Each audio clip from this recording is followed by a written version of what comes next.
Hello friends, welcome back.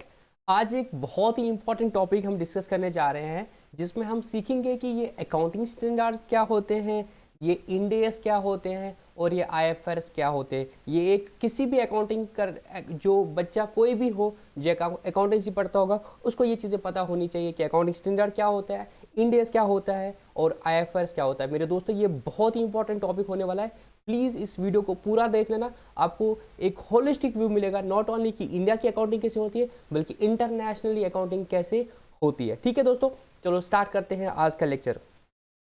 मेरे दोस्तों, हमने जो अभी थोड़ा सा थ्योरी पढ़ा है अकाउंटेंसी का, उन बच्चों के लिए बोल रहा हूँ जो बेसिकली ये बैच स्टार्टिंग से देख रहे हैं सारे लेक्चर्स, और अदरवाइज अगर कोई अकाउंटिंग का नॉर्मल बच्चा देख रहा है तो उसको पता है उसने तो अकाउंटेंसी पढ़ी है, तो हमने बेसिक अकाउंटिंग की टर्म्स पढ़ी होती है और अकाउंटिंग के कंसेप्ट्स पढ़े होते हैं। और मैंने बोला है अपने बच्चों को कि अकाउंटिंग कंसेप्ट्स को हम समझेंगे कि अकाउंटेंसी के रूल्स है, ये रूल फॉलो करना होता है। कि rule number 1, business entity concept, हमें बिजनेस की अकाउंटिंग करनी है, बिजनेसमैन की अकाउंटिंग नहीं करनी है।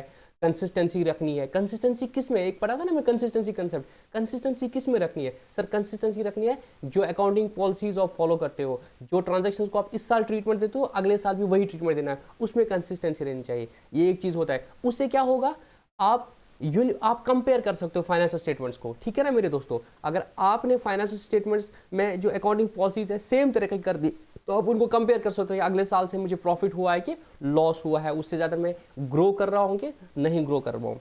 बट देखो मेरे दोस्तों, हमने पढ़ा है कि जो अकाउंटिंग में ये फाइनेंशियल स्टेटमेंट्स होते हैं, इसकी इंफॉर्मेशन जो होती है वो सिर्फ आजकल की डेट में ओनर को नहीं चाहिए होती है, प्रोपराइटर को नहीं चाहिए होती है। इमेजिन एक कंपनी है मेरे दोस्तों, एक कंपनी में मैं पैसा लगाता हूँ। इंडिया में अगर बात करेंगे, मुझे रिलायंस में पैसा लगाना है, तो मैं रिलायंस में क्या करूँगा, मैं देखूंगा रिलायंस के फाइनेंशियल कैसे, या मेरे पास पैसा है 1 लाख रुपए, मैं किस कंपनी में लगाऊंगा, रिलायंस में लगाऊं, इंडियन ऑयल में लगा लूं या किसी और कंपनी में लगा लूं, किस कंपनी में लगा लूं। तो मैं क्या करूंगा, इनके फाइनेंस स्टेटमेंट्स को कंपेयर करूंगा। बट मुझे बताओ मेरे दोस्तों, अगर रिलायंस ने एक set of accounting rules follow कर दिए होंगे, इंडियन ऑयल ने दूसरे set of accounting rules follow करते, तो क्या मैं सही से कंपेयर कर सकता हूं? The answer is no sir. Compare करने के लिए जरूरत इस बात की है, जितने भी ये कंपनीज है, ऐसा होना चाहिए कि ये सारी कंपनीज एक particular set of rules follow करते हो। अगर ये, क्योंकि अकाउंटिंग में क्या है ना मेरे दोस्तों, डिफरेंस ऑफ ओपिनियन हो सकता है। मैं किसी चीज को एक तरीके से कर सकता हूं और कोई बंदा दूसरे तरीके से अकाउंटिंग करता है। हमने अकाउंटिंग कंसेप्ट को बेसिक रूल्स पढ़े, बट उसके बाद भी बहुत सारी जगह होती है जहां पे मैं अकाउंटिंग पॉलिसी एक तरीके से फॉलो कर सकता हूं, दूसरा पार्टी दूसरे तरीके से फॉलो कर सकता है। मैं एग्जाम्पल देता हूं मेरे दोस्तों, प्लीज थोड़ा सा बेयर कर देना मेरे साथ, 1-2 minute, you will be able to connect the dots. मैं एग्जाम्पल देता हूं, इन्वेंट्री की बात करते हैं। जैसे मैं एग्जाम्पल लेता हूं पेट्रोलियम कंपनी की, मैं इंडियन ऑयल की भी बात करता हूं और मैं बीपीसीएल की बात करता हूं, भारत पेट्रोलियम की बात करें। दोनों अलग कंपनीज है, इंडियन ऑयल अलग है, भारत पेट्रोलियम अलग है और एचपीसीएल अलग है। ठीक है ना, मुझे पैसा लगाना है और मैं बोलता हूं मैं पेट्रोलियम सेक्टर में पैसा लगाने वाला हूं। ठीक है ना, तो मैं इनकी फाइनेंशियल को कंपेयर करूंगा। तो मैंने क्या बोला कि हो सकता है कि अकाउंटिंग पॉलिसीज अलग करा ले। कैसे? एग्जाम्पल, इंडियन ऑयल बोलता है हम जो स्टॉक को वैल्यू करेंगे, स्टॉक इन्वेंट्री की जो वैल्यूएशन करेंगे, हम वेटेड एवरेज मेथड से करेंगे। मतलब हमारे पास जो स्टॉक बचा हुआ क्लोजिंग, ये कौन सा बचा है, जो मैंने पहला खरीदा था सस्ते रेट से कि महंगे रेट से, है ना। मैंने तो एक ही लॉट में तो नहीं खरीदा होगा माल। तो अगर मैं वेटेड एवरेज करूंगा, मैं उनका जितना भी मेरे पास माल बचा, मैं दूंगा साल में मैंने कितने वेटेड एवरेज प्राइस पे परचेज किया, उस पर कर दूंगा। और हो सकता है कि जो बीपीसीएल है वो फीफो मेथड से कर रहे हैं। तो इसमें क्या हो गया, वो क्लोजिंग स्टॉक को एक तरीके से वैल्यू करते हैं, मैं दूसरे तरीके से वैल्यू करता हूं। एक और एग्जांपल देता हूं, मैं डेप्रिशिएट कर रहा हूं एसएलएम मेथड से और कोई पार्टी डेप्रिशिएशन कर रही है डब्ल्यूडीवी मेथड से किसी एक चीज को। तो इसमें क्या हो गया, उसने एक अकाउंटिंग पॉलिसी फॉलो कर दी, मैंने दूसरी अकाउंटिंग पॉलिसी फॉलो कर दी। उसी टाइप ऑफ एसेट के लिए जहां मैं एसएलएम यूज कर रहा हूं वो डब्ल्यूडीवी यूज कर सकता है। तो क्या हमारी फाइनेंस स्टेटमेंट्स कंपेरेबल होंगे? The answer is no. एक खर्चा हो गया, मैं उसको कैपिटलाइज कर रहा हूं, मैं उसको एज एन एसेट मानता हूं, बट दूसरी कंपनी उसको क्या करती है, एक्सपेंस मानती है, पीएनएल में डालती है, तो उसका प्रॉफिट कम होगा, मेरा प्रॉफिट ज्यादा होगा, तो हम कंपेयर नहीं कर सकते। तो एक need is felt that to bring uniformity in the accounting, all the companies, all the enterprise should follow similar set of accounting standards, accounting policies, accounting rules, similar set of follow करना चाहिए, तभी आप compare हो। तो उसके लिए देश में डेवलप कर दिए गए अकाउंटिंग स्टैंडर्ड्स, उसके लिए डेवलप कर दिए गए अकाउंटिंग स्टैंडर्ड। कौन अकाउंटिंग स्टैंडर्ड? वो आते हैं। तो ये अकाउंटिंग स्टेटमेंट्स बेसिकली क्या है, अकाउंटिंग स्टैंडर्ड्स क्या है, ये सेट ऑफ रूल्स दिए गए हैं जो एंटरप्राइज को फॉलो करना पड़ेगा। उससे क्या होगा यूनिफॉर्मिटी आएगी अकाउंटिंग में, और आप फाइनेंशियल स्टेटमेंट्स को कंपेयर कर सकते हो और डिसीजन मेकर डिसीजन ले सकता है कि उसको कहां पे पैसा लगाना है। तो uniformity, comparability in the financial accounting तभी आ जाएगी जब सिमिलर नेचर की अकाउंटिंग फॉलो की जाएगी। मेरे दोस्तों, मैं एग्जांपल देता हूं। पहले हम पढ़ेंगे थोड़ा सा अकाउंटिंग स्टैंडर्ड्स के बारे में, उसके बाद फिर इंड एस पे आएंगे और IFRS पे आएंगे। अब होता क्या है, तो एक नीड फील होगी हमारे कि भाई इंडिया में ऐसा होना चाहिए, अभी हम इंडिया की बात करेंगे तो ऐसा होना चाहिए, ये सारी कंपनीज जो है ना same similar set of accounting rules follow करने चाहिए। मतलब अगर एक चीज को कैपिटलाइज होना चाहिए तो सारे कैपिटलाइज करने, ये नहीं कि कुछ लोग उसको कैपिटलाइज करें, कुछ लोग उसको एक्सपेंस मान लें, क्योंकि उससे प्रॉफिट हिल जाएंगे, है ना। तो एक नीड फील हो रही है। तो अब इसके लिए क्या कर दिया मेरे दोस्तों, इंडिया की जो प्रीमियर अकाउंटिंग बॉडी है वो है institute of chartered accounts of India. India में जो अकाउंटिंग देखते हैं ना, जैसे हर कोई चीज के लिए कोई ना कोई कमिटी होती है, देखती रहती है, तो इंडिया में जो अकाउंटिंग देखती है ना, उसका नाम है institute of chartered accounts of India, ICAI, institute of chartered accounts of India. ये इंस्टीट्यूट पूरे देश की अकाउंटिंग को रेगुलेट करती है, इस देश में अकाउंटिंग कैसे होनी है। अब इस चीज के लिए कि ट्रांजैक्शंस इवेंट की अकाउंटिंग कैसे करनी, कब उसको रिकॉग्नाइज करना है, आगे सब्सिक्वेंट ट्रीटमेंट उसका क्या रहेगा, वो सारी चीज के लिए अभी जब मैं AS कुछ बताऊंगा ना तो आपको क्लैरिटी आएगी किस तरह से डिफरेंस ऑफ ओपिनियन हो सकता है और किस तरह से AS उनको गाइड कर सकते हैं।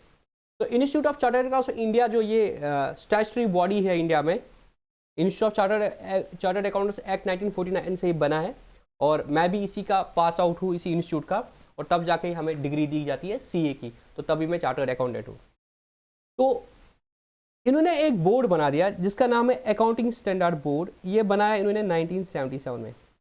इस बोर्ड का काम रहेगा ये अकाउंटिंग स्टैंडर्ड्स को बनाएगा।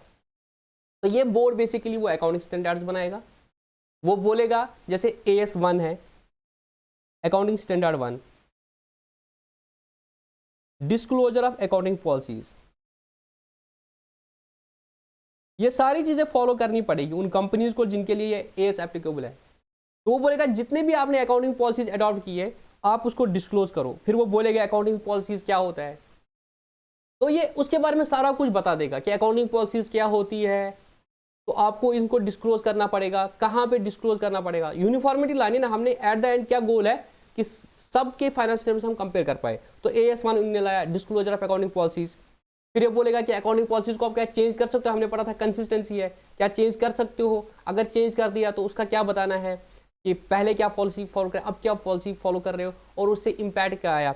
और ये बोलेगा फंडामेंटल अकाउंटिंग एग्जाम्पशन के बारे में जो हमने कल के पढ़ा, गोइंग कंसर्न कंसिस्टेंसी एक्रूवल, तो उसके बारे में बोलता है AS1 के अगर आपने going concern consistency accrual follow करते तो आपको डिस्क्लोज करने की जरूरत नहीं। हमने पढ़ा था ना कल, गोइंग कंसर्न कंसिस्टेंसी एक्रूवल, उसको डिस्क्लोज करने की जरूरत नहीं। वो कौन बोलता है, वो AS1 बोलता है। तो एक तरह से यूनिफॉर्मिटी आ गई, भाई हम बोलते हैं GC आप फॉलो कर रहे हैं, अगर नहीं फॉलो करो तो डिस्क्लोज करो।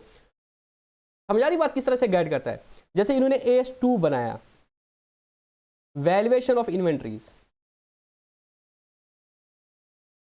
इन्वेंट्री जो स्टॉक है उसके ऊपर ना, उसमें क्या क्या आएगा, जैसे आप खुद स्टॉक बनाते हो, गुड्स बनाते हो, तो क्या क्या चीज उसमें आएगा, जो उसकी रॉ मटेरियल की कॉस्ट है, फैक्ट्री का रेंट, फैक्ट्री की डेप्रिसिएशन, ये सारी चीजें उसमें आ जाएंगे। कौन बोलेगा, AS2 जब डिटेल में पढ़ेंगे तो वो बोलेगा क्या क्या चीज आएगा। इसमें बहुत सारे डिस्प्यूट होते हैं। जैसे मैंने लोन लिया, वर्किंग कैपिटल लोन लिया है, अब मैं बोलूंगा जो उस पर इंटरेस्ट है वो भी मैं इन्वेंट्री की वैल्यूएशन लूंगा, मेरा एक फील आएगा। दूसरी कंपनी बोलेगी नहीं नहीं यार, इन्वेंट्री में जो इंटरेस्ट है ना, वो तो इंटरेस्ट P&L में जाना चाहिए, that should not become cost of the goods. तो एक डिफरेंस ऑफ ओपिनियन है ना, तो AS2 हमें गाइड करेगा उस इंटरेस्ट को क्या करना है। गोदाम का रेंट बनेगा पार्ट ऑफ इन्वेंट्री के नहीं बनेगा, AS2 बोलेगा मेरे दोस्तों। इसी तरीके से AS3 इन्होंने बनाया, कैश फ्लो स्टेटमेंट। कंपनी को कैश फ्लो स्टेटमेंट बनाना है सेक्शन 129 के हिसाब से ऑफ द कंपनीज एक्ट। तो कैसे कैश फ्लो स्टेटमेंट बनाए, कोई कैसे भी कैश फ्लो बनाए, यहां से कैश आया, सेल से इतना कैश आया, परचेज में इतना कैश गया।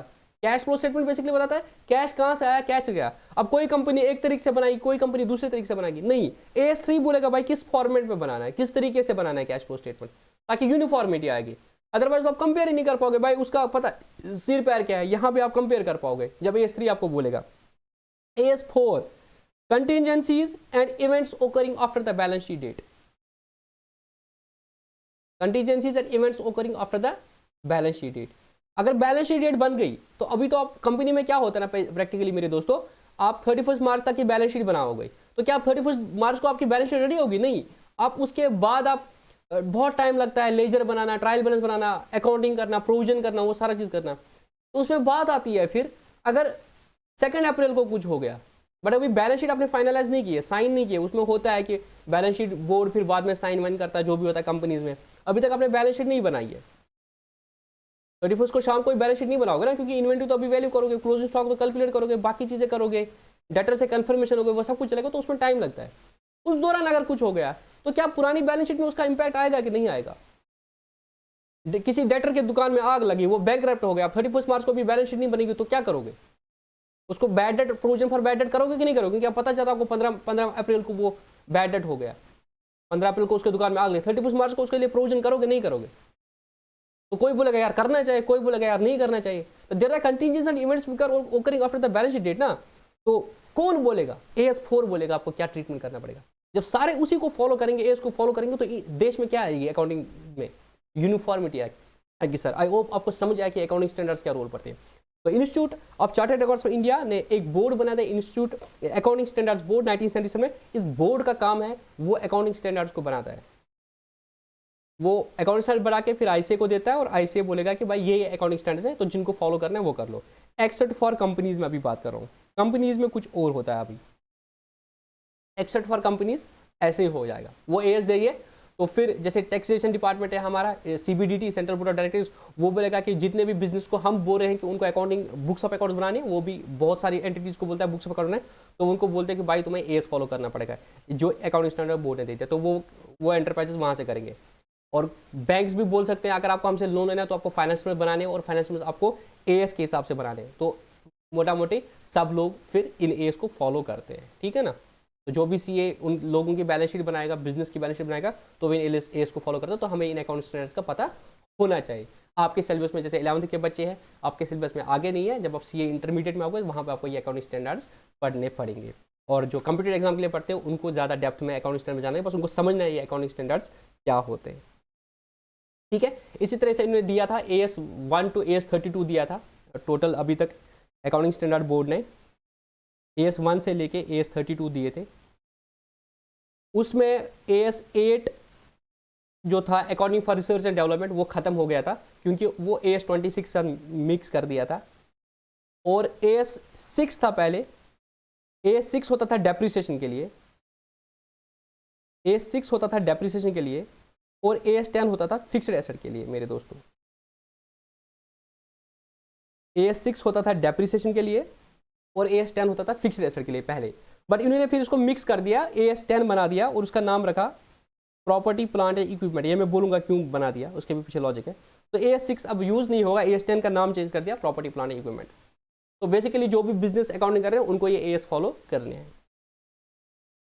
ये मैंने अभी इंडिया की बात कर दी कि मैं बोलता था कि मैं पैसे लगाऊंगा, मैं इंडियन ऑयल में पैसा लगा लूँ, रिलायंस में पैसा लगा लूँ, तो एक फील आता था कि भाई कहीं ऐसा होता कि इंडिया में जितने भी ये कंपनीज है सारे एक सेट ऑफ रूल्स फॉलो करते हैं, एक set of accounting standards accountings follow करते हैं। तो वो चीज़ को किसने कवर कर दिया? Sir, accounting standards.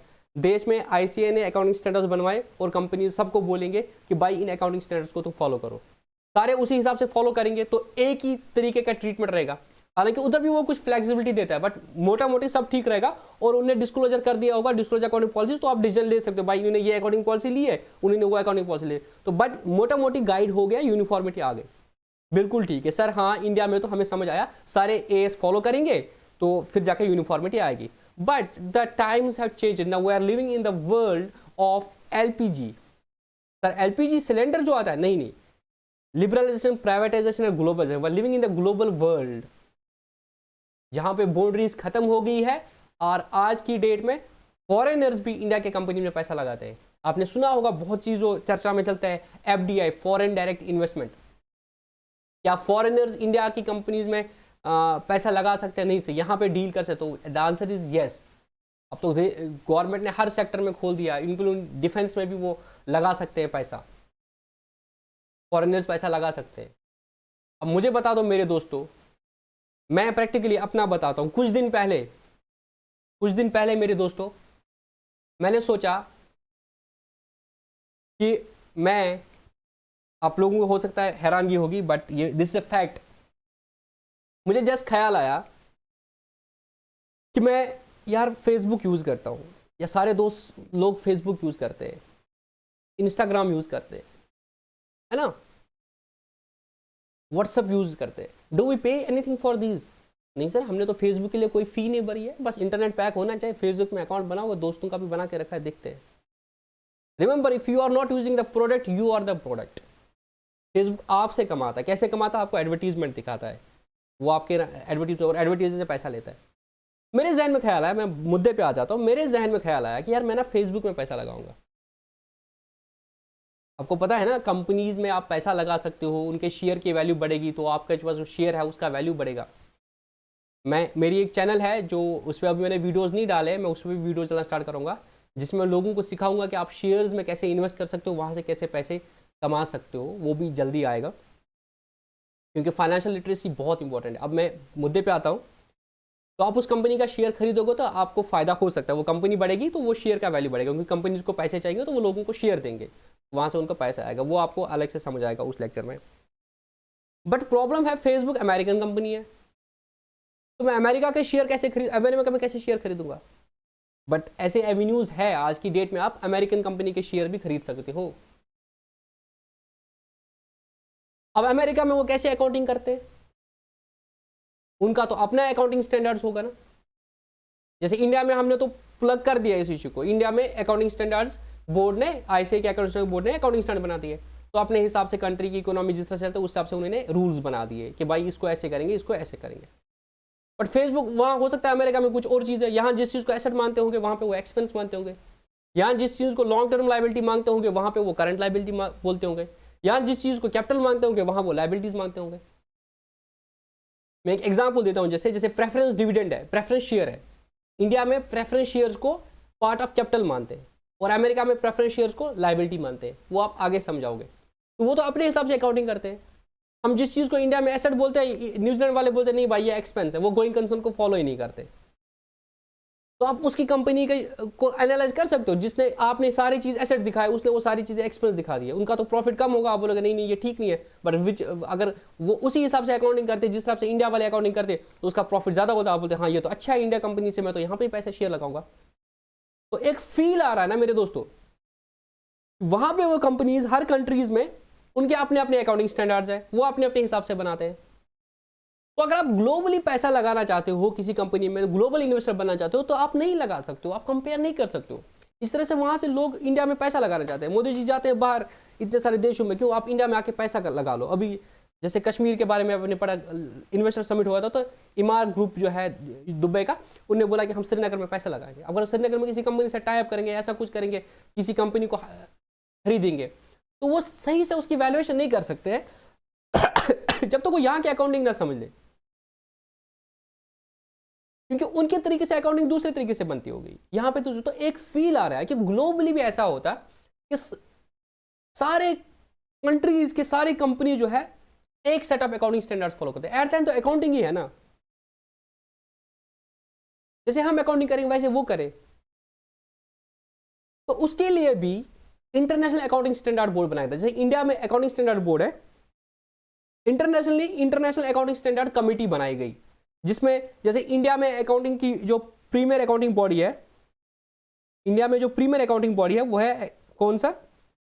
Institute of chartered accounts of India.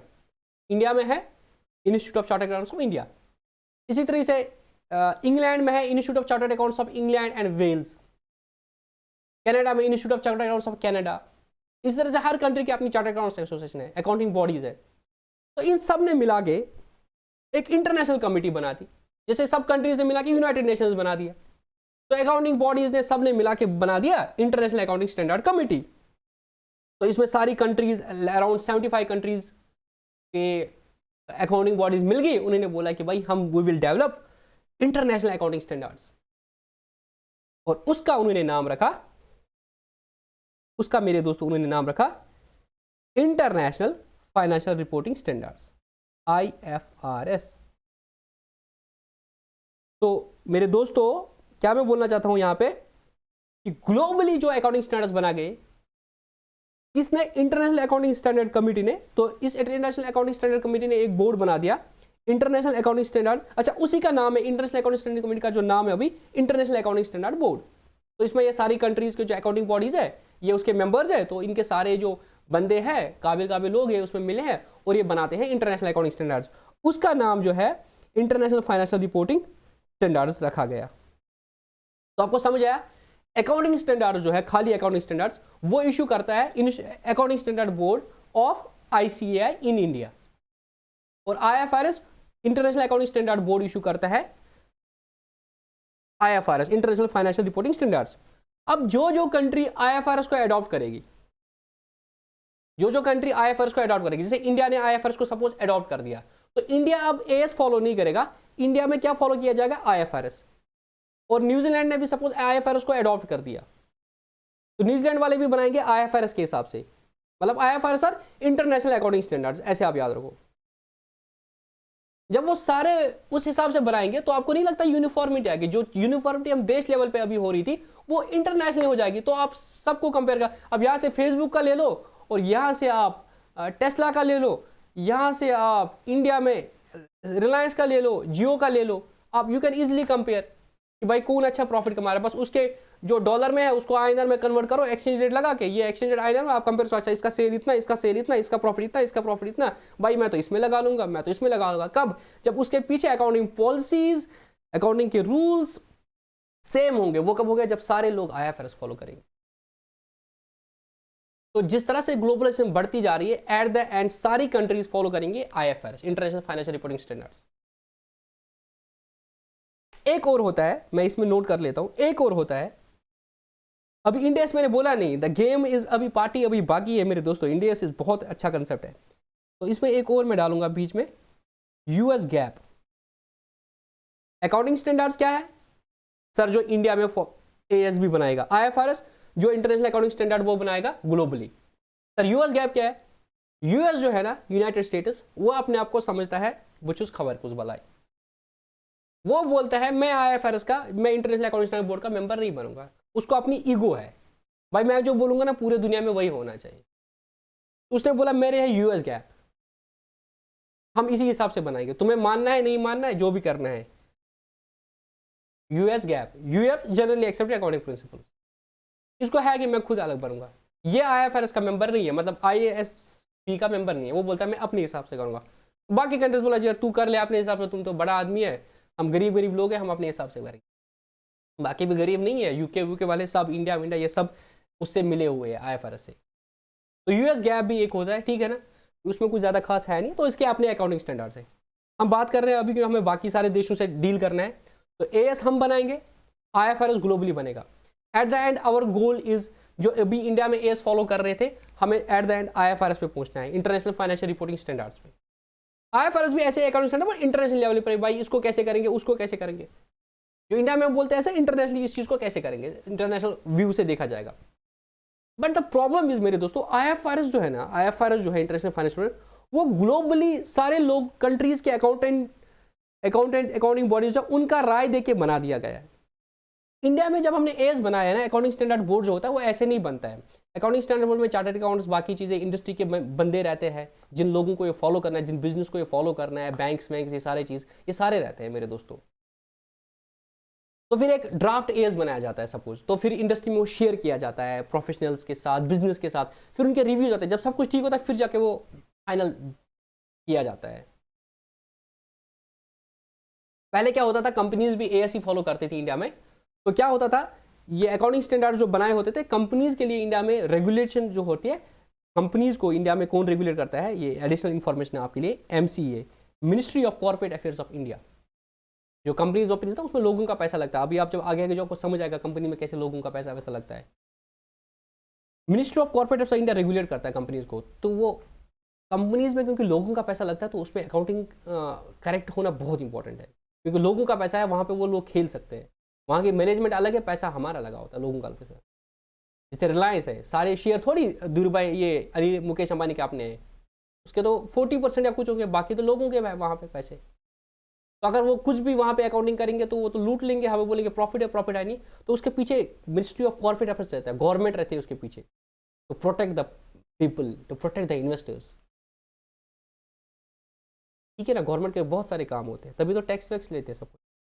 तो इनकी है एक, पहले नकास होता था, बट अब नकास नहीं है, नकास का नाम चेंज किया गया है NEPRA, national financial reporting authority. क्या नाम है मेरे दोस्तों? National financial reporting authority. इसका काम है ये देश में बता देगा कि भाई क्या एएस अकाउंटिंग स्टैंडर्ड्स और ऑडिटिंग स्टैंडर्ड्स कंपनीज को फॉलो करने। आई होप आपको समझ आ रहा है मेरे दोस्तों। नेफ्रा जो पहले जिसका नाम नकास होता था, नकास खत्म हो गया। आप आपकी किसी बुक में नकास लिखा होगा उसको काट देना। Now it is NFRA, national financial reporting authority. Financial reporting बोलते हैं, जो फाइनेंशियल बनते हैं ना, इसको फाइनेंशियल रिपोर्टिंग भी बोलते हैं। आप पढ़ोगे जब सीए फाइनल में जाओगे, आप बोलोगे अकाउंटेंसी है ही नहीं वहाँ पे एफआर नाम से फाइनेंशियल रिपोर्टिंग। इसको बेसिकली फाइनेंशियल, हमने पढ़ा था accountancy is the language of the business, it communicates the financial information of business, that is the reporting, financial reporting only. तो नेफ्रा जो है ये बोलेगा कि भाई आपको कौन से अकाउंटिंग स्टैंडर्ड्स फॉलो करने और ऑडिटिंग स्टैंडर्ड्स फॉलो करते हैं। अकाउंटिंग स्टैंडर्ड्स कौन बनाता है? वो तो अकाउंटिंग स्टैंडर्ड बोर्ड बनाता है। तो अकाउंटिंग स्टैंडर्ड बोर्ड एएस बनाएगा, फिर वो देगा नेफ्रा को, नेफ्रा फिर उनको देश में लागू कराएगा और बोलेगा कि भाई आपको ये फॉलो करने हैं। नेफ्रा फिर अपने हिसाब से रिव्यू करेगा, जब उनको ओके लगेगा फिर वो बोलेंगे देश में इसको फॉलो करना पड़ेगा। अब देश में फिर जिन जिनको लिए अप्लाई होता है, जैसे एमसीए कंपनीज के लगता है, तो कंपनीज को फिर फॉलो करना पड़ेगा। ठीक है, ये एक बात थी जो मुझे बोलनी थी इन एएस को लेके। तो पहले कंपनीज को ये एएस होता था, तो ये पॉसिबल ये होता था, अकाउंटिंग स्टैंडर्ड बोर्ड ने कोई एएस बना दिया, नेफ्रा को दे दिया, नेफ्रा ने ओके कर दिया, गवर्नमेंट ने उसको बोल दिया कि this as is applicable from 1 April 2004, this as is applicable from 1 अप्रैल 2013। तो फिर कंपनीज को फॉलो करना था। जैसे जीएसटी बना दिया, this act is applicable from 1 July, GST act, तो फिर जाके फॉलो कर दो। इसी तरीके से एएस के बारे में भी ये चीज चलता था, फिर उन कंपनीज को एएस फॉलो करना होता। बट हम अब है आईएएसबी के मेंबर, और हमें ये चीज़ है कि भाई दुनिया के लोगों को बोल रहे हैं कि आ जाओ इंडिया में पैसा लगा लो। वो बोले यार तुम लोग तो अकाउंटिंग स्टैंडर्ड अपने हिसाब से करते हो, हम उसमें हम कंपेयर नहीं कर सकते हैं कि हम we are not able to मतलब एनालाइज कि आपकी कंट्रीज़ की शेयर कंपनीज में हमें लगाना चाहिए उनका प्रॉफिट, क्योंकि आप अपने हिसाब से करते हो। हमने बोला ठीक है हम आईएफआरएस तक आ जाएंगे। बट फिर जब हमने देखा कि भाई आईएफआरएस जो है वो बहुत रिजिड है, क्योंकि वो ग्लोबल इकोनॉमी के हिसाब से बनाया जाता है, और हमारी इकोनॉमी वैसे नहीं चलती है। हमारा इंडिया में क्या है ना, बहुत सारी चीज़ें कैसे चलती है, show me the face I will show you the rules. एक सुना होगा आपने, मैं एग्जांपल देता हूं। पहले ये show me the face and I will show you the rule, फिर जाके मैं एक और एग्जांपल देता हूं, फिर जैसे मैं बताता हूं हमने अभी इन आईएफआरएस को अडॉप्ट क्यों नहीं किया। अगर आईएफआरएस बने हुए थे, हमने क्यों नहीं बोला देश में भाई एएस नहीं लगेंगे, आईएफआरएस फॉलो करेगा, तो ग्लोबल ऑटोमेटिकली हो जाएगा। देश वैसे नहीं चलता है, लॉ को चेंज करना पड़ता है। अमेरिका लॉ लाएगा, सारे हम बोलेंगे ठीक है अमेरिका तो करता है मेहनत, सारे लोग उसी लॉ को वैसे ही फॉलो करें। नहीं, देश के हालात अपने अपने होते हैं, तो अपने हिसाब से हमें कानून को बनाना पड़ता है।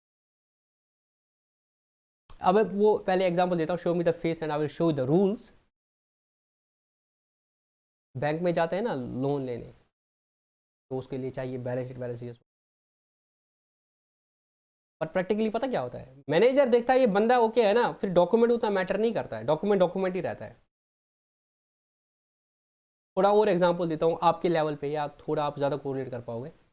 लोन लेने जाना ना बैंक में, अगर मैनेजर आपको जानता है ना, तो वो बोलेगा आपको कि ये यहाँ से लाना, ये यहाँ से लेगा, तो आपको मैं लोन सेंक्शन कराऊंगा। और अगर आप नहीं जानते हो ना मैनेजर और किसी भी ब्रांच में, तो ऐसे ऐसे डॉक्यूमेंट बोलेंगे, ये चीज़ बोलेंगे कि आप लोन ही नहीं ले पाओगे। अच्छा आप वो चाहिए, अब 2 गारंटर चाहिए, उनमें से दोनों गारंटर का अकाउंट हमारे यहाँ होना चाहिए, ऐसे ऐसी चीज़ें करेंगे। अब गवर्नमेंट ऑफिस में जाओ, सर ये मेरा फाइल करना था, हाँ ये हो जाएगा कोई दिक्कत नहीं, वो मांगते हैं ना टेबल के नीचे से, वो दे दोगे तो फिर हो जाएगा, या कोई सिफारिश हो गई, नहीं होगी तो ये बात नहीं, आ जाना हो जाएगा। फिर अगर सर हाँ हो जाएगा, और साहब जी अभी आए नहीं है, तो show me the face I will show the rule चलता है। तो इंडिया में ऐसे इकोनॉमी पे ऐसे, और आईएफआरएस इंटरनेशनल फाइनेंस में बहुत स्टैंडर्ड, मतलब वो बहुत रिजिड होते हैं, दे आर प्रिंसिपल बेस्ड। और हमारे जो अकाउंटिंग स्टैंडर्ड होता है रूल बेस्ड, ये ऐसे ही ऐसे है, वो आईएफआरएस बहुत रिजिड होते हैं। मैं एक एग्जांपल देता हूँ आपको, हालांकि आई फील अगर कोई 11th का बच्चा है वो अभी मतलब इसको ज़्यादा कोरिलेट नहीं कर पाएगा, बट अगर आपने कहीं और अकाउंटिंग पढ़ी है थोड़ी, तो आप उसको समझ पाओगे। फिर भी नहीं समझ पा रहा कोई बात नहीं, मैं आपको एग्जांपल दे देता हूँ फिर भी, ताकि आपको समझ पाओगे हम आईएफआरएस क्यों नहीं फॉलो कर दिए। मैं एक एग्जांपल देता हूँ आपको दोस्तों। इंडिया में जब हम गाड़ी का लोन लेते हैं ना, कार का लोन लेते हैं, वो उसका जब हम भूलेंगे कि ये मेरा लॉन्ग टर्म लाइबिलिटी आएगा या शॉर्ट टर्म लाइबिलिटी है, मतलब whether this is my non current liability और करंट लाइबिलिटी। हमने पढ़ा था liabilities, current liabilities, non current liabilities. अगर मैं गाड़ी का लोन लेता हूँ, उसको हम टर्म लोन बोलते हैं, वो मुझे एक ही साथ पे नहीं करना है। वो टर्म लोन मुझे क्योंकि 5 साल में पे करना है, तो मैं बोलूँगा ये मेरा लॉन्ग टर्म लोन है नॉर्मली, क्योंकि मुझे 1 साल में पे नहीं करना है, तो मैं उसको लॉन्ग टर्म लोन में रखूंगा। हाँ, हो सकता है मैं इस साल जो इतनी 1 साल में जो इंस्टॉलमेंट है वो मैं करंट लाइबिलिटी रखूँ, बट अदरवाइज मैं इसको लॉन्ग टर्म लोन में रखता हूँ, क्योंकि ये मुझे 5 साल में पे करना है ना। लॉन्ग टर्म लोन है, बैंक ने बोला है कि आपकी ये ईएमआई ये देना है, तो मेरा लॉन्ग टर्म लोन है। पर आपको पता है क्या होता है गाड़ियों में, तो ये इंडिया में बोलेंगे ये लॉन्ग टर्म लोन है, तो आप उसको लॉन्ग टर्म लोन दिखाओगे। फिर आगे होता है, आपको हर साल उनको कुछ डॉक्यूमेंट देने पड़ते हैं। एग्जाम्पल, आपको इंश्योरेंस देना पड़ता है गाड़ी का, हर साल आपको गाड़ी का इंश्योरेंस कराना पड़ेगा और वो बैंक को देना पड़ेगा। बैंक में वो देखना है हर साल कि इंश्योरेंस आया कि नहीं आया, तो बहुत सारी चीज़ें रहती है। अगर आपने उनमें से किसी भी डॉक्यूमेंट का वायलेशन कर दिया ना, सपोज आपने इंश्योरेंस नहीं लाया, दिखाया या कुछ नहीं दिखाया, तो लोन के डॉक्यूमेंट में लिखा होता है कि bank can ask you to pay the amount. जो आपने बोला था पूरा एक मतलब इंस्टॉलमेंट्स में दे दो, वो आपको बोल सकता है कि अभी दे दो मुझे सारा पैसा। बैंक आपको ये बोल सकता है कि मुझे ये सारा पैसा अभी दे दो। ये लोन डॉक्यूमेंट में लिखा होता है ये चीज़। ठीक है मेरे दोस्तों, यहाँ तक समझ आ रही? अगर वो लोन डॉक्यूमेंट आपने नहीं दिया, तो वो बैंक आपको मांग सकता है, भाई मुझे पूरे पैसे दे दो, तुमने इंश्योरेंस नहीं किया, मुझे नहीं पता, मुझे पूरे पैसे चाहिए। अगर आपने वो नहीं दिया ना, तो तब अकाउंटिंग स्टैंडर्ड्स बोलते हैं, तो आप इसको करंट लाइबिलिटी बोल दो। आईएफआरएस बोलता है अगर बैलेंस शीट डेट पे, उसने वो लोन के सारी फॉर्मेलिटीज पूरी नहीं कर दी जो उसको करनी थी, तो वो जो लोन है वो करंट नॉन करंट लाइबिलिटी नहीं बनेगा, बल्कि करंट लाइबिलिटी बनेगा। इमेजिन एक लॉन्ग टर्म लाइबिलिटी थी आपकी, वो अगर आपकी करंट लाइबिलिटी बनेगी, आगे जब आप पढ़ोगे financial ratio, there is a current ratio, current asset divide by current liabilities, तो आपकी पूरी डेट इक्विटी रेशियो हिल जाएगी। जो लॉन्ग टर्म लोन था वो करंट लाइबिलिटी बनेगी, मतलब आपको अभी पे करना पड़ेगा, तो आपकी लिक्विडिटी खत्म हो जाएगी, आपके पास उतने फंड्स ही नहीं बचेंगे। वो आपने गाड़ी का 10 लाख का लोन लिया था, आपके पास कैश 2 लाख का ही है, तो आपको बोलेंगे आप तो इंस्टॉलमेंट हो जाओगे, आपके पास तो पैसा ही नहीं है उधर। बट वो चीज़ इंडिया में नहीं होता है। इंडिया में पता है भाई नहीं होना कोई बात नहीं, भाई इंश्योरेंस नहीं है, केने से परवाह सोज डॉक्यूमेंट, मतलब इसका हिंदी है, कोई बात नहीं यार भेज देंगे। तो मैनेजर बोलता है यार ऑडिटर आ गया बोल गया आपका ये इंश्योरेंस ही नहीं है, मैं भी अकाउंटेंट बोलूँगा सर नहीं है, तो दे देंगे ना सर, कोई दिक्कत नहीं है, हम करा देंगे, अभी 10 दिन में करा रहे हैं इंश्योरेंस, कोई टेंशन नहीं है, जो भी है दे देंगे। तो इंडिया में उतना रिजिड नहीं होते हम लोग। तो हम अगर आईएफआरएस फॉलो करेंगे तो हमें क्या करना पड़ेगा कंपनी को, अगर कोई भी लोन के किसी चीज़ का वो हो जाएगा, तो हमें उसको करंट लाइबिलिटी दिखाना पड़ेगा, तो हमारी पूरे उस वो चीज़ें हिल जाएंगी। या बैंकिंग कंपनीज के लिए प्रोविजन करना पड़ता है, एनपीएज होते हैं, बाहर के लोन्स बहुत स्ट्रिक्ट होते हैं, बोलते हैं अगर ये चीज़ फॉलो नहीं हुआ ना, जैसे यही चीज़, वो बोलेगा इसको एनपीए कर दो आप क्लियर। उसने इंश्योरेंस नहीं दिया, क्या पता कि अगले दिन गाड़ी वो होगा, मतलब क्या बोलते हैं, अगले दिन गाड़ी मतलब एक्सीडेंट हो गया, तो आपको तो कोई पैसा मिलेगा नहीं। आपको पता है जब हम लोन लेते हैं तो गाड़ी हाइपोथेकेशन ऑन द बैंक रहती है, हम बोलते हैं ना सड़क में इतनी गाड़ी है तो जेके बैंक की गाड़ी है, क्यों, वो उसके पास ओनरशिप, रियल ओनरशिप जेके बैंक की होती है। बट अगर उसने इंश्योरेंस नहीं कराया और अगले दिन गाड़ी का नुकसान, एक्सीडेंट हो गया, तो बैंक को तो कुछ मिलेगा नहीं, क्योंकि गाड़ी खत्म हो गई। तो आईएफआरएस बोलते हैं बैंकों की इसको आप एनपीए ट्रीट करो, नॉन परफॉर्मिंग एसेट, और इसके लिए प्रोविजनिंग करो। इंडिया में तो फिर सारे एनपीए हो जाएंगे, किसी ने इंश्योरेंस ही नहीं किया होता है, तो बैंक्स तो डूब जाएंगे, हमारे बैंक सारे लॉस दिखाना पड़ेगा। हमने बोला नहीं नहीं भाई, हम इंडिया में ऐसा अभी फॉलो नहीं करेंगे पूरा।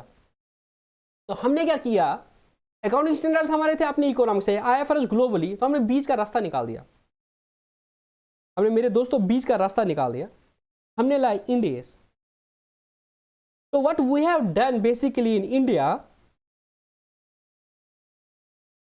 What presently we are doing in India for companies only, मैं अभी कंपनीज की बात कर रहा हूं, उसमें से वो भी कंपनी जो सारी लिस्टेड है, लिस्टेड कंपनीज वो कंपनीज होती है जिनके शेयर मार्केट पे लिस्ट होते हैं, वो अलग कहानी, वो मेरे दूसरी चैनल पे आ जाएंगी आपको, या एकेडमिक्स में आपको पता है ठीक। और दूसरा होती है अनलिस्टेड कंपनीज। अनलिस्टेड कंपनीज में शायद जिनका 250 लाख से ज़्यादा या टर्नओवर कुछ ऐसा नेटवर्थ होता है, अभी देखना पड़ेगा।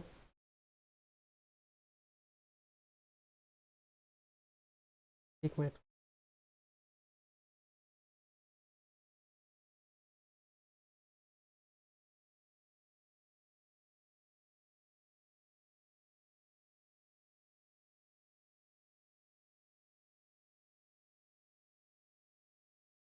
हाँ, अभी इंडिया में इंडिया सारी कंपनीज लिस्टेड कंपनीज पे लगती है और उन अनलिस्टेड कंपनीज पे लगता है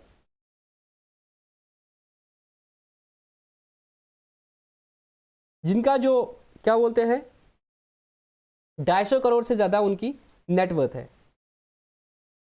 और एनबीएफसीज पे लगता है। ठीक है, मतलब अभी सब पे नहीं लगता है इंडिया में, तो लिस्टेड पे तो लगता है, और अनलिस्टेड जिनका 250 करोड़ से अब वो है उनको लगता है, बाकी को नहीं लगता है। ठीक है मेरे दोस्तों। एनीवेज, तो इनको क्या करना पड़ेगा, इनको अब एएस फॉलो नहीं करने, एएस बाकी लोग करेंगे, इनको इंड एएस फॉलो करने। तो इंड एएस क्या है बेसिकली, हमने क्या किया, जो आईएफआरएस है इसके हमें पास दो ऑप्शन थे, हम इसको अडॉप्ट करते या डू नॉट अडॉप्ट, हम इसको अडॉप्ट नहीं करते या कन्वर्ज करते। अडॉप्ट मतलब हम आईएफआरएस को डिटो उठा के बोलते हैं इंडिया में सारी कंपनी जो है आईएफआरएस फॉलो करेंगे, तो सारी कंपनीज आईएफआरएस फॉलो करते, कुछ अलग से मेहनत नहीं करनी पड़ती। डू नॉट अडॉप्ट हम नहीं करते, हम सिर्फ एएस ही रख लेते। बट हमने बीच का रास्ता निकाला कि इन कंपनीज को बोला जहां पे हमें पोटेंशियली लगता है कि बाहर से पैसा आएगा, तो वो बोलेंगे कि हमें इंटरनेशनल के हिसाब से होना चाहिए, तो हमने बोला कि हर जगह हम इंटरनेशनल अभी नहीं कर सकते। तो हमने देखा कि इंटरनेशनल फाइनेंशियल रिपोर्टिंग स्टैंडर्ड और हमारे एएस में क्या क्या फर्क है, तो हमें आ गया पता भाई ये डिफरेंस है। सारा तो उल्टा, सारा तो ऐसा नहीं होगा कि एएस में बिल्कुल डिफरेंट होगा और आईएफआरएस में बिल्कुल डिफरेंट नहीं, 70-80% चीजें कॉमन होगी, क्योंकि बेसिक अकाउंटिंग तो इवाल्व ओवरऑल हर जगह वैसे ही होगी ना, बेसिक अकाउंटिंग तो सेम होगी। कुछ कुछ चीजें हैं जिनमें आईएफआरएस एक चीज बोलेंगे, एएस अलग चीज बोलेंगे। तो हमने देखा उन चीजों को आइडेंटिफाई कर दिया जहां पे डिफरेंसेस थे बिटवीन एएस एंड आईएफआरएस। तो हमने क्या कर दिया, जो एएस और आईएफआरएस में कॉमन है वो तो है ही, बाद में देखा एएस और आईएफआरएस में क्या क्या डिफरेंस है, जहां पे एएस एक चीज बोलता है, आईएफआरएस दूसरा चीज बोलता है। तो उन इश्यूज को हमने एक पेज पे लिखा। फिर हमने देखा कि भाई इनमें क्या क्या चीज है जो हम फॉलो कर सकते हैं हमारी इकोनॉमी के हिसाब से, उनको अडॉप्ट कर दिया। जहां जहां पे लगा हम नहीं भाई आईएफआरएस को हम अभी ये चीज फॉलो नहीं करते, वहां पे हमने देखा कि हम क्या करेंगे अपने इंडिया के हिसाब से। अगर हमें लगा कि यार थोड़ा सा मॉडिफाई करके कर सकते हैं, तो हमने बोला ठीक, नहीं तो हमने बोला कि हाँ हम इंडिया में ऐसा नहीं करेंगे। तो हमने बीच में क्या निकाले, नए इंड एस निकाले। एस तो हमारे है ही, हमने इंड एस निकाले। जितने आईएफआरएस है उतने ही हमने इंड एस भी उसी नमनी के हिसाब से निकाले, जितने भी थे उतने डेप्थ में नहीं जाना है आप लोगों को। तो end S is basically as plus minus IFRS का कुछ। जहां पे हमें लगा कि आईएफआरएस में जो चीज है वो हम इंडिया में हमारी इकोनॉमी सर्व कर सकते हैं, हमने बोला एएस में ये चीज था, उस एएस में जैसे एएस 1 डिस्क्लोजर अकाउंटिंग पॉलिसीज, हमने बोला ठीक है इंड एएस 101, या इंड एएस की नंबरिंग 101 से स्टार्ट होती है, एएस की नंबरिंग 1 से होती है और आईएफआरएस की नंबरिंग 101 से होती है। तो नंबरिंग हमने उसी हिसाब से रखा आईएफआरएस के हिसाब से, क्योंकि एट द एंड हमें उधर ही जाना है। अगर हमें लगा एएस 1 ये चीज बोलता है और आईएफआरएस जो 101 है इसमें ये चीज एडिशनल है, हम भी रख सकते हैं इस चीज को, तो ऐड कर दिया, नया एएस बनाया इंड एएस 101। इसी तरह से इंड एएस 102, इसी तरह से इंड एएस 115, इसी तरीके से हमने ये सारी चीजें बना दी।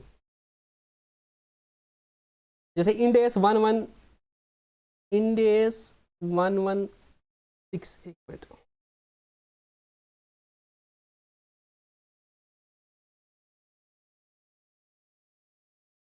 Ind AS 115,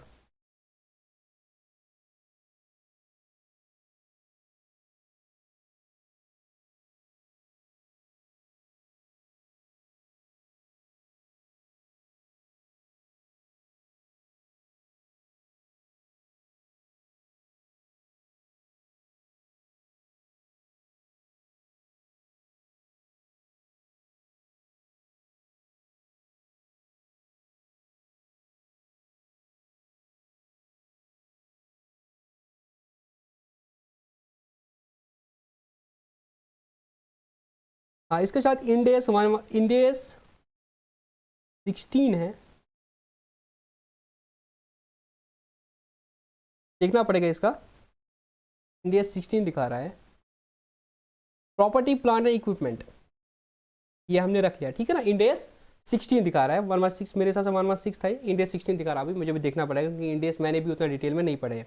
property plant and equipment हमारे पास जो एएस में अभी था, AS6 depreciation, AS10 fixed asset. तो इंटरनेशनली शायद IFRS 116 हो सकता था ये, तो हमने क्या किया, लगा कि बिल्कुल ठीक है तो उसी को अडॉप्ट कर दिया और बट अपने हिसाब से इंडेस 16 बना दिया। प्रॉपर्टी प्लांट एंड इक्विपमेंट इसका नंबर देखना पड़ेगा मुझे एक बार। तो फिर हमने इंडिया में एएस को भी चेंज कर दिया, कुछ एएस, जैसे AS10 6 को हमने बोला इसकी जरूरत नहीं है, AS10 को नाम किया प्रॉपर्टी प्लांट इक्विपमेंट। तो क्या बात आ रही है, अब इंडेस आपको समझ आया। तो इंडेस क्या है, कन्वर्जेड फॉर्म ऑफ IFRS। पूरा IFRS हमने फॉलो नहीं कर दिया, तो हमने IFRS में कुछ चेंज कर दी, अपने हिसाब से अलग सेट बना दिया। तो इंडिया में अभी दो तरह के अकाउंटिंग स्टैंडर्ड्स है, एक है खाली अकाउंटिंग स्टैंडर्ड्स और दूसरा है इंडेस। एएस जो नॉर्मली अभी थे ही पहले, और इंडेस जो कंपनीज जिनकी जो लिस्टेड है, मतलब जिनके शेयर स्टॉक एक्सचेंज में लिस्टेड है, और अनलिस्टेड कंपनीज जिनकी नेटवर्थ 250 करोड़ से ज्यादा है, उनको फॉलो करने पड़ेंगे ये इंडेस। बाकियों को इंडिया में फॉलो करने का एएस। तो हम छोटे मोटे सारी चीजों एएस फॉलो करेंगे और बड़ी बड़ी कंपनी जो है वो इंडेस फॉलो करेंगे। तो इंडेस के साथ बनेंगे, तो वहां पे जो ग्लोबल इन्वेस्टर है वो पैसा लगा सकते हैं, वो इजीली कंपेरिजन, क्योंकि उनकी ऑलमोस्ट IFRS जैसी है, कुछ थोड़ी मोटी डिफरेंस है, तो बट मोटा मोटी ठीक है। बाद में उन जब लगेगा कि हमारी इकोनॉमी अब रोबस्ट होगी, सारी चीजें हो गई, अब फिर हम बोलेंगे सीधे IFRS फॉलो करेंगे। आई होप थोड़ा थोड़ा आपको समझ आया इंडेस के बारे में, IFRS के बारे में और अकाउंटिंग स्टैंडर्ड्स के बारे में। अब मैं कुछ आपको एएस दिखाता हूँ और इंडेस दिखाता हूँ और थोड़े से IFRS दिखाता हूँ, और उसके बाद फिर हम इसको क्लोज कर लेते हैं। इसमें ज़्यादा आपको 11th के लिए ज़्यादा याद नहीं रखना है, ना किसी कंप्यूटर एग्जाम के लिए ज़्यादा याद रखना है, ठीक है ना।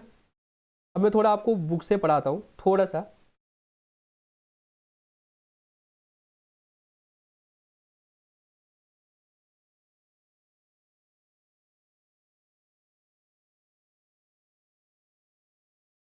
तो ये मैंने अकाउंटिंग स्टैंडर्ड्स का रखा। तो अकाउंटिंग स्टैंडर्ड क्या करते हैं, ये बोलते हैं इवेंट्स को रिकॉग्नाइज कैसे करना है, उनको मेजर कैसे करना है, उनको प्रेजेंट कैसे करना है फाइनेंशियल में, और डिस्क्लोजर क्या देना है आपने, ठीक है ना।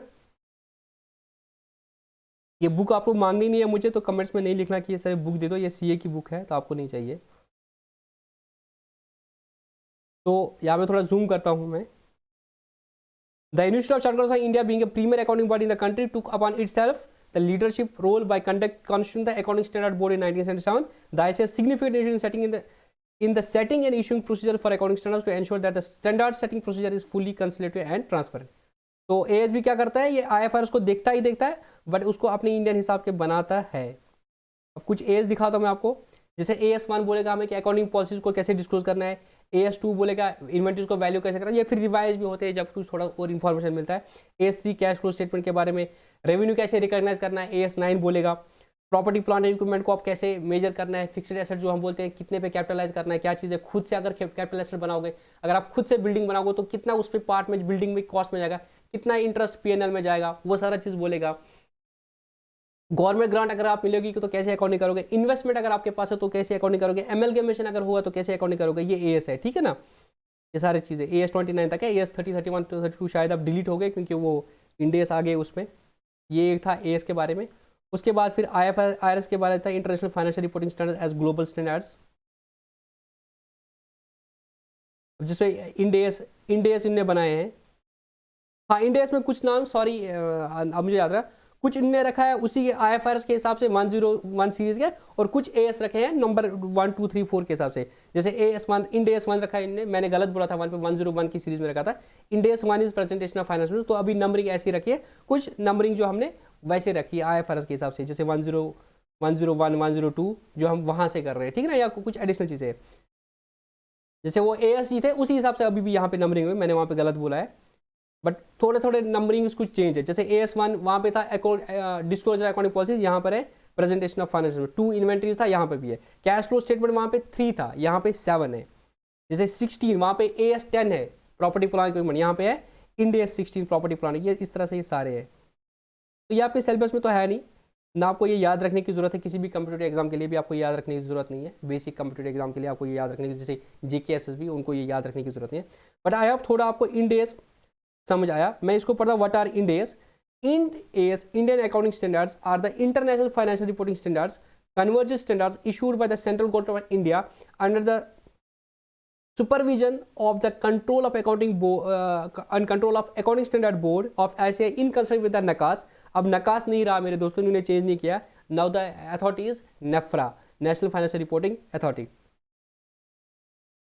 और बोले the Ind AS are named and numbered in the same way as corresponding international financial. तो सॉरी, मैंने जो वो बात बोली थी IFRS का 101 से होता है, ऐसा नहीं है. तो उधर भी IFRS में भी 1-2 ऐसे ही होता है, वो मैंने एक गलत बात बोली. तो इंडेस की नंबरिंग हमने IFRS के हिसाब से, तो वो मैंने गलत बात बोली थी वहाँ पे कि IFRS 101 से होता है. तो वहाँ पे कुछ 101 से कुछ 1 से भी, तो उस तरह से इन्होंने नंबरिंग रखे. एट द एंड बोलेंगे भाई IFRS, तो एट द एंड हमारा गोल है कि IFRS ही फॉलो करें. बट अभी क्योंकि हमारी इकोनॉमी अलग हिसाब से चलती है, मैंने जस्ट आपको एग्जाम्पल दे दी थी वही वाली लॉन्ग टर्म लायबिलिटी और करंट लायबिलिटी, तो हमने उसमें वे आउट निकाले कुछ, यहाँ पे ऐसा नहीं होगा. बहुत सारे हैं, उसमें आपको डेप्थ में नहीं जाना है. आई होप आपको ये चीज़ समझ आ गया कि AS क्या होता है, IFRS क्या होता है और इंड AS क्या होता है. तो याद रखो, AS भी अभी है कंट्री में, इंड AS भी है. AS बाकी कंपनीज फॉलो करेंगे और छोटी छोटी एंटरप्राइज, ये सारी चीज़, पार्टनरशिप, प्रोप्राइटरशिप, ट्रस्ट, वैसे ये सारे लोग. But Ind AS listed companies को करना है, और वो कंपनीज जिनकी नेटवर्थ 250 करोड़ से ज़्यादा है. तो ये था हमारा थ्योरी पार्ट. अब एक और लेक्चर आएगा थ्योरी का, वो बहुत कम ड्यूरेशन रहेगा, जिसमें हम बोलेंगे बेसिस ऑफ अकाउंटिंग क्या होता है, और थोड़ा मैं डबल एंट्री को मतलब डिस्कस करूँगा. या तो मैं डबल एंट्री डिस्कस करूंगा और उसी में उस चीज़ को कवर करूंगा कि कैश बेस्ड क्या होता है, मर्केंटाइल बेस्ड क्या होता है, उसको मैं वहाँ पे कवर कराऊंगा. ठीक है मेरे दोस्तों. तो AS, इंड AS और IFRS के बारे में हमें इतना ही डिस्कस करना था.